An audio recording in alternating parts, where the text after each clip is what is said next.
आप सभी का फिर स्वागत है। आज जो टॉपिक है इसका नाम है कंज्यूमर इक्विलिब्रियम, उपभोक्ता संतुलन। किस प्रकार का उपभोक्ता संतुलन? Ordinal approach of consumer equilibrium, क्रमवाचक उपयोगिता में उपभोक्ता का संतुलन किस प्रकार होता है। अर्थात उसका मतलब यह है कि उपभोक्ता जब बाजार जाता है, अपने जेब में कुछ पैसा डाल के जाता है, जैसा मैंने बजट लाइन में समझाया कि वो अपना कुछ पैसा जब जेब में डाल के बाजार जाता है तो उन पैसों से वो कौन कौन सी वस्तुएं कितनी कितनी मात्रा में खरीदता है ताकि उनसे प्राप्त होने वाली उपयोगिता अधिकतम हो। उपभोक्ता एक रैशनल एजेंट है, उपभोक्ता एक विवेकशील समझदार प्राणी है। उसका एकमात्र लक्ष्य यह होता है कि वो बाजार जाएगा और बाजार में अपना पैसा इस प्रकार खर्च करेगा कि उससे प्राप्त होने वाली उपयोगिता अधिकतम हो। जब तक उसकी उपयोगिता अधिकतम नहीं होगी वो संतुलन प्राप्त नहीं करेगा। संतुलन का मतलब ही यही है कि उसने अपना पैसा इस प्रकार खर्च कर लिया है कि उससे प्राप्त होने वाली उसकी उपयोगिता अधिकतम हो। हम इसको उपभोक्ता के संतुलन के द्वारा आसानी से समझ सकते हैं। उपभोक्ता संतुलन को मैंने इस रेखा चित्र के द्वारा समझाने का प्रयास किया है। आप लोग गौर से इसको देखिए कि ये जो डायग्राम बनाया है, इस डायग्राम में एक तरफ बजट रेखा बनाइए। देखिए इसमें भी दो वस्तुओं या सेवाएं हैं, क्योंकि उपभोक्ता बाजार से वस्तुओं या सेवाएं खरीदेगा, क्योंकि बाजार में हजारों प्रकार की वस्तुओं और सेवाएं होती हैं। लेकिन एक सामान्य वे में आसानी से आपको समझाने के लिए हम क्या करते हैं, पूरी दुनिया में जितनी वस्तु और सेवाएं हैं उसको केवल ये मान के चल रहे हैं कि बाजार में केवल दो वस्तु और सेवाएं हैं, क्योंकि अधिक वस्तु और सेवाएं होने पर हम रेखा चित्र के द्वारा समझा नहीं सकते, क्योंकि इसके लिए मल्टी डायमेंशन डायग्राम की जरूरत पड़ती है, जो है नहीं अपने पास। केवल टू डायमेंशन हम आसानी से समझ सकते हैं, इसीलिए हम केवल दो वस्तुएं या सेवाएं लेते हैं। हम मान के चलते हैं कि दो वस्तुएं या सेवा ही है, एक गुड एक्स है, दूसरी गुड्स वाई है।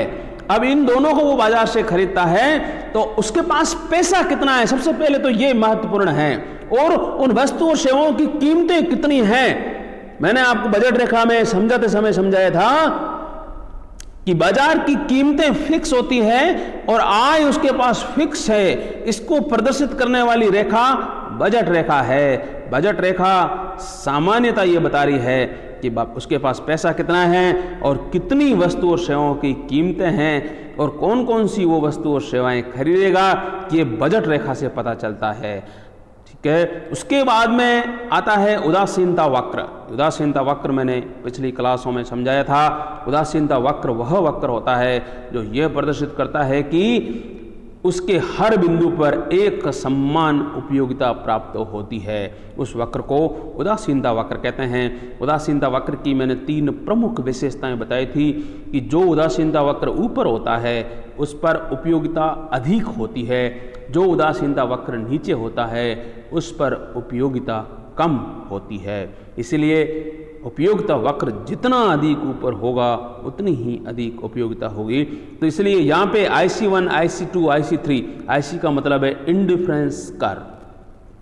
सो IC1, IC2, IC3 क्या है? 3 उदासीनता वक्र यहाँ पे लिए गए हैं जो ये बताते हैं कि IC2, IC3, IC2 से अच्छा है और IC2, IC1 से अच्छा है। अब उसी बजट रेखा उसके पास पैसा फिक्स है। उपभोक्ता क्या चाहता है? उपभोक्ता ये चाहता है कि अपने उन पैसों से ऊपर वाले उदासीनता वक्र पर वो जाना चाहता है। वो अधिक से अधिक ऊपर जाना चाहता है, मतलब अधिक से अधिक उपयोगिता प्राप्त करना चाहता है।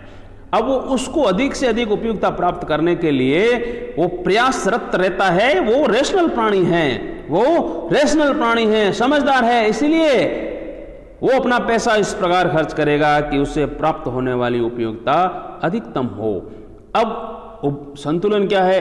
उपभोक्ता संतुलन एक ऐसा बिंदु है जिस बिंदु पर उपभोक्ता तय कर लेता है कि वो कितनी मात्राएं एक्स और वाई की खरीदेगा, जहां पर उसका संपूर्ण पैसा, संपूर्ण रुपया, उसका पूरा बजट खर्च हो जाएगा, जिस पे प्राप्त होने वाली उपयोगिता अधिकतम होगी। ऐसे बिंदु को उपभोक्ता का संतुलन कहते हैं। अब संतुलन की कंडीशन एक ये भी है कि संतुलन, उपभोक्ता हमेशा संतुलन की ओर जाएगा। एक बार संतुलन आ जाएगा तो वो संतुलन स्थिर होगा। संतुलन में जब तक कोई बाहरी दबाव नहीं आएगा, संतुलन में कोई किसी प्रकार का परिवर्तन नहीं होगा। अब हम देख सकते हैं कि इसका संतुलन कहाँ पे हो रहा है। हम एक एक पॉइंट लेते हैं ताकि आसानी से आप लोगों को समझ में आ जाए। पहला पॉइंट हम आर लेते हैं। तो आर पॉइंट पर संतुलन, उपभोक्ता अपना संतुलन कर देगा क्या वो आर पॉइंट पर सामान खरीदेगा? अब आप देखिए, यदि आर पॉइंट पे वो सामान खरीदता है, इसका मतलब क्या हो जाएगा, उसको उपयोगिता कितनी मिल रही है? IC1। हम IC1 पे मान लेते हैं कि 20 के बराबर, 10 के बराबर उपयोगिता मिल रही है। IC2 पे 20 के बराबर उपयोगिता मिल रही है। IC3 पे 30 के बराबर उपयोगिता मिल रही है। अब आर पर उसका कितना रुपया खर्च हो जाएगा?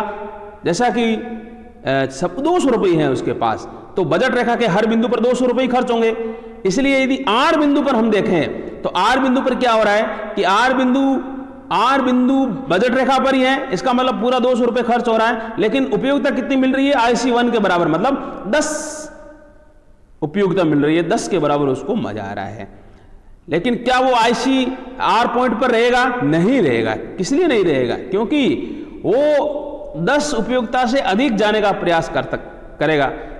क्या उसकी उपयोगिता अधिक हो सकती है? निश्चित रूप से हो सकती है, क्योंकि आर की तुलना में वो ऊपर जाने की प्रयास करेगा। उसको पता है कि IC2 पर भी बजट रेखा को कहीं ना कहीं वो टच कर रहा है। तो इसीलिए आप देख रहे हो कि क्या हो रहा है कि वो आर की बजाय सी पर आने का प्रयास करेगा, क्योंकि सी पर उपयोगिता, सी पर भी कितने रुपया खर्च हो रहे हैं? 200 रुपये पूरा पैसा ही खर्च हो रहा है, लेकिन उपयोगिता कितनी मिल रही है? 20 के बराबर मिल रही है। इसीलिए आर की तुलना में सी पॉइंट बढ़िया। इसलिए मैंने पहले भी कहा था कि उपभोक्ता रैशनल एजेंट है, विवेकशील प्राणी है, इसलिए आर पर वो कभी नहीं रहेगा। उसको पता है 200 रुपये खर्च कर रहे हैं, लेकिन 10 के बराबर मजा आ रहा है आर के बराबर। लेकिन सी पॉइंट पर 200 रुपये खर्च हो रहे हैं, लेकिन उपयोगिता 20 हो रही है, 20 के बराबर मजा आ रहा है। तो इसलिए वो आर से शिफ्ट होके सी पर आने का प्रयास करेगा। जब भी इस प्रकार का प्रयास करेगा, इसका मतलब संतुलन, आर बिंदु पर संतुलन नहीं हो सकता। आर पर संतुलन नहीं है तो उसी प्रकार क्या एस पर संतुलन होगा? नहीं होगा, क्योंकि एस पर भी 200 रुपये खर्च कर रहे हैं और 10 के बराबर मजा आ रहा है, लेकिन सी पर ज़्यादा है, इसलिए वो एस से भी सी की ओर आने का प्रयास करेगा। उसी प्रकार क्या के बिंदु पर वो जा सकता है? न के बिंदु पर जा सकता है। क्या वो यू बिंदु पर जा सकता है? यू बिंदु पर नहीं जा सकता है, क्योंकि यू बिंदु पर जाने के लिए ज़्यादा पैसा चाहिए, मतलब 200 रुपये से ज़्यादा होगा तभी वो यू बिंदु पर जाएगा।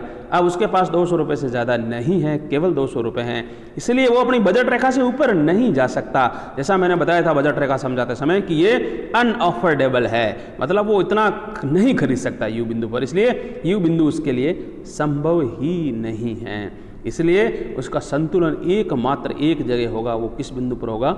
सी बिंदु पर। तो सी बिंदु पर वो गुड्स वाई कितना खरीदेगा? ई, और गुड्स एक्स कितना खरीदेगा? एच। अर्थात उपभोक्ता संतुलन एक इस प्रकार की शर्त है जिस पर सम सीमांत उपयोगिता नियम लागू होता है। अर्थात 1 रुपये से मिलने वाली सीमांत उपयोगिता सभी वस्तुओं से बराबर होती है, और संतुलन वहां पर होता है जहां उदासीनता वक्र बजट रेखा को टच करता है। तो टच तो केवल सी बिंदु पर ही करता है, बाकी पर टच नहीं करता, क्योंकि आर और एस बिंदु पर ये काट रहा है, टच नहीं कर रहा बल्कि इसको काट रहा है। इसलिए जहां काटता है वहां संतुलन नहीं होता है, इसलिए आर और एस पे संतुलन नहीं होगा। संतुलन मात्र केवल सी बिंदु पर ही होगा।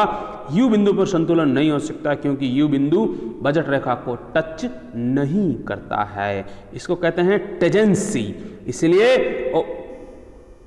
उपभोक्ता का संतुलन उस बिंदु पर होता है जहां पर उदासीनता वक्र बजट रेखा को टेजेंट करता है, टच करता है, वो बिंदु केवल मात्र सी है, इसलिए सी पर ही संतुलन होगा। बहुत बहुत धन्यवाद।